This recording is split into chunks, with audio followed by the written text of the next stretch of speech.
By the time you clicked on this video, you must be wondering, what could be wrong with Firdaus today? How can she say that actually I may not be owning my own poultry farm? You know, how can someone tell me that this poultry farm is not mine when, first of all, I bought the land and I own it.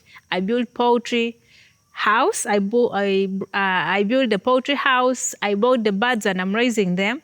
And then you tell me I do not own the structure. Well, stay with me until the end of this video. You might actually start looking at poultry farming in a completely different perspective. But before we dive into that and I explain to you what I exactly mean, look at this. Remember my previous video, I was ranting about water. So a local brought me here just to show me where most people get their water. This is free water. It's well water. So as you can see, there are animals around. That means this is the section where the animals get to drink water from.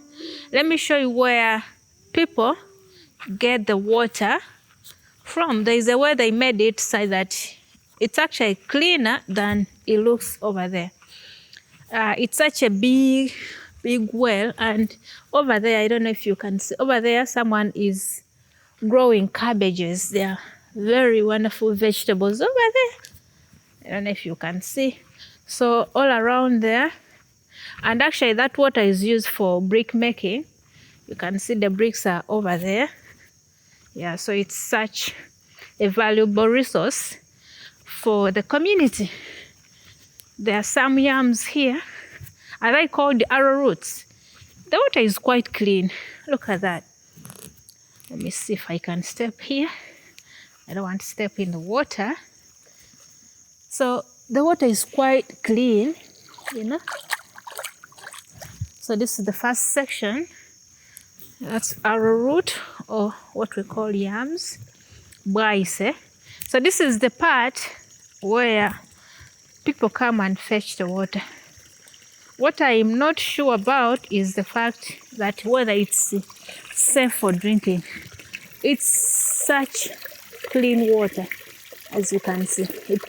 It flows endlessly, you know, because it comes from the other.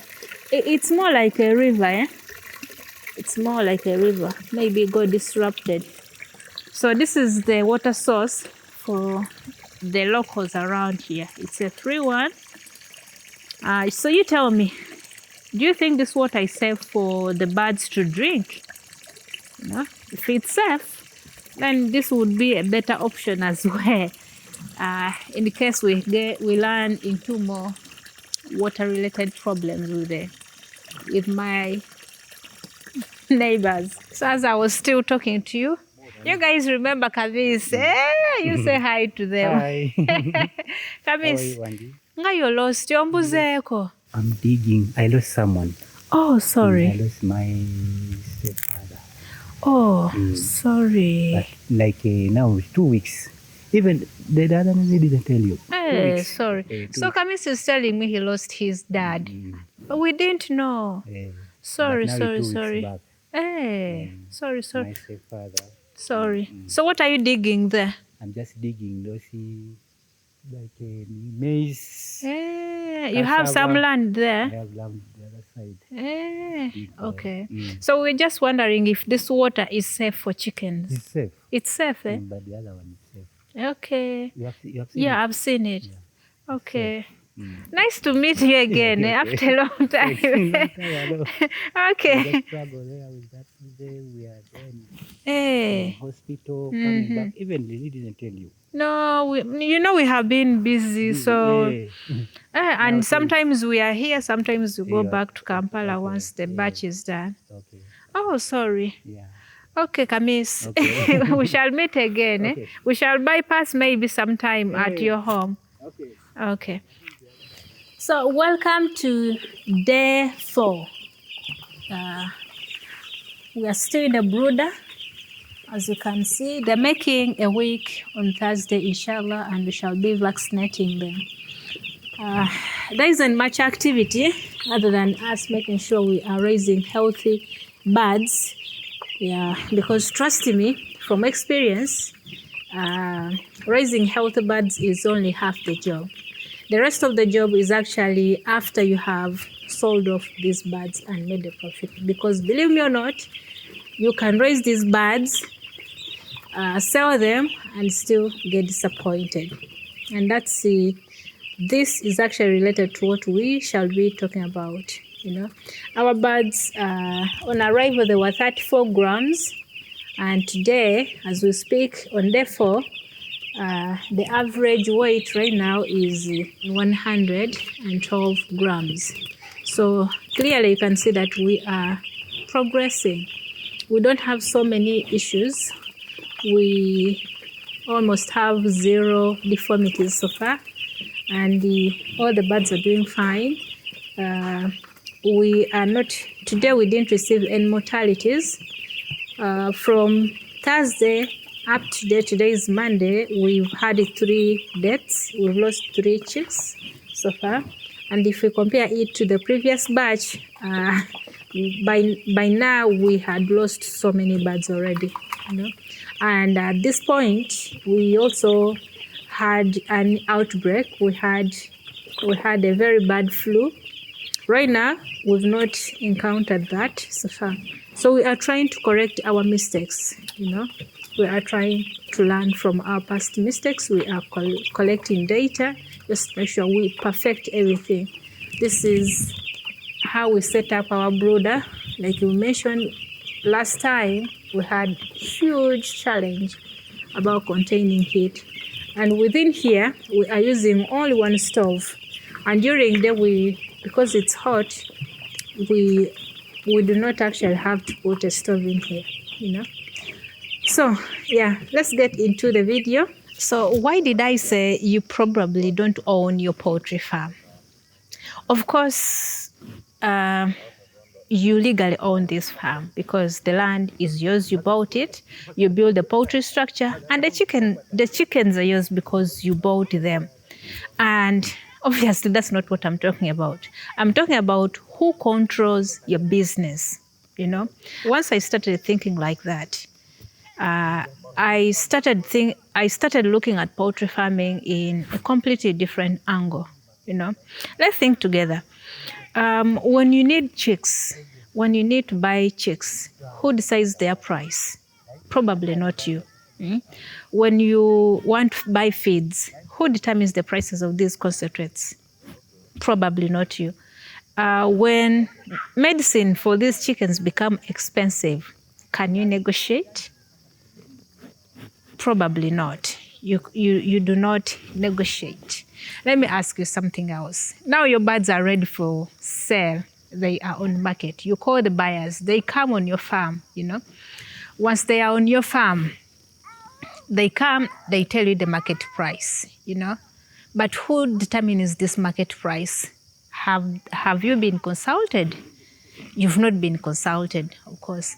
And for example, if you're a broiler farmer, your target was to sell these birds at maybe when they make maybe 2 kgs, maybe you're raising them for a month.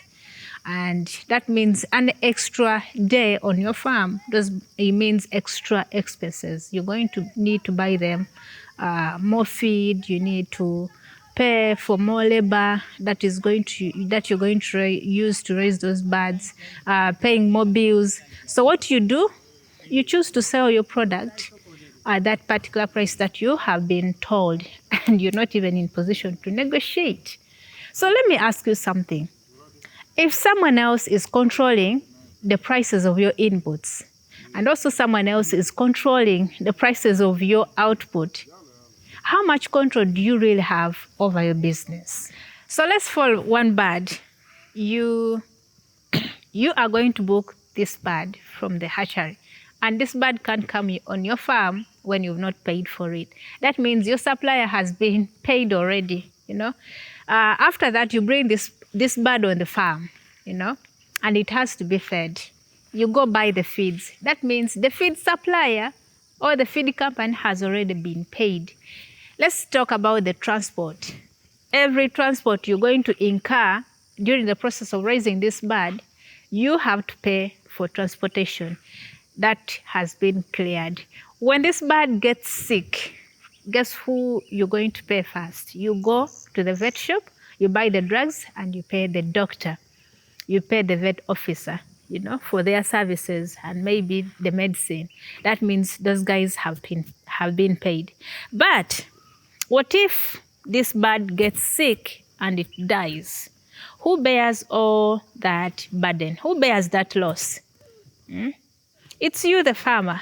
So clearly you can see everyone else has already earned except the farmer. The farmer is carrying all the risk, all the losses. And that's when I started asking myself, who is really running this business?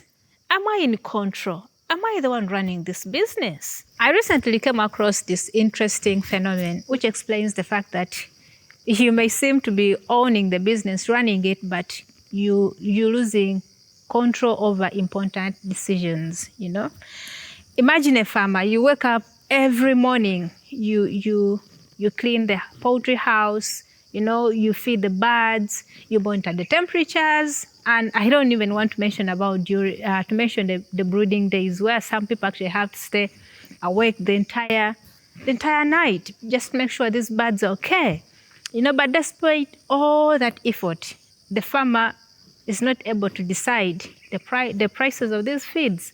The farmer is not even in position to decide the prices of the products they are supposed to get out of their chicken products, So literally the farmers are not even able to decide. They don't have a say on the input and the outputs of the business, It's quite saddening. It's quite a sad situation. And sometimes it feels like farmers are working so hard year in and year out just to stay in the same place, And this is the invisible trap that most poultry farmers find themselves in. And no wonder so many people out there who are doing different jobs, they believe that poultry farmers are broke, And I've seen so many people try to address the fact that why do most poultry farmers stay broke? Yeah. So it's not that the farmers are lazy. It's not that they don't want to live, a good life. But it's about the fact that this system is giving little control to the farmers over the profits that they can make in their businesses. Now, I don't want you to misunderstand me. Please do not. I'm not saying poultry farming isn't profitable. What I'm saying is there a way a farmer can actually have more control, a bit of control over their business, Because the more control you have over something, the more ways you can find to profit from this business, And can this happen in poultry farming? Yes, it can happen. For example, can you cut down on the feed costs? Can you have a decision on feed costs? And to that, I would say yes. I remember in my previous video, I shared with you about this interesting cheap feed, which actually seems very effective. Even in my batch here, the batch I'm raising now is that particular feed I'm going to use. It's a bit cheaper than these other expensive concentrates that are on market. So if you can have a bit of control over the prices of feeds, then you do that. Can you have control over, certain inputs? Let's say maize. If you are able to grow maize, you grow your own maize so that you can use it during the process of making your chicken feed. Kindly go do that, because the more control you have over some of these things, the more profitable chicken farming will become for you. Do you have control over certain things? Let's say the drugs. Most of us have this habit of actually having to buy drugs because someone else has recommended. But if you vaccinate your birds and they are healthy, then you do not have to buy. You do not have to buy some of these medicines. Also, sometimes we do not even require veterinary services. If you have really taken care of your birds and you have gained a bit of experience over time, then sometimes we may not require a lot of veterinary services. Can you find market for your products before time? if you can, some of you actually have been laughing at me because I started advertising. My birds are on sale. This is day 5, and I started advertising. I started calling buyers as soon as those chicks arrived on the farm. I'm not crazy. I know what I'm doing, because if you are able to find market for your products beforehand, then it will allow you some kind of independence, and it will give you this kind of confidence when you are negotiating actually, because a desperate seller cannot stand their ground. You want the birds to go, someone is telling you this price, you're looking desperate. How are you even going to negotiate the prices for your products? So look for the markets before these birds are even ready. Keep records, because most of the times the more records you keep, the more data you have to work with. Information is power. And I think this is what I've been emphasizing in my videos about my farm. Whatever I'm doing right now, I'm collecting data, which data I'll use, and it will enable me to have stronger control over my business. Can you add value on your products instead of selling those products only? For example, if you are into broiler farming, instead of selling live birds, can you slaughter them? Can you package them? Can you process them? Can you make samosas out of them? Can you make sausages out of them? Whatever you can do to add value on your products, the more control or the more profitable your business will become. The goal is for you to have control over your business so that it becomes less dependent on some of those big players in your business. And if you have enjoyed this video, kindly give it a like, and yes, I'll see you in the next video. Bye-bye.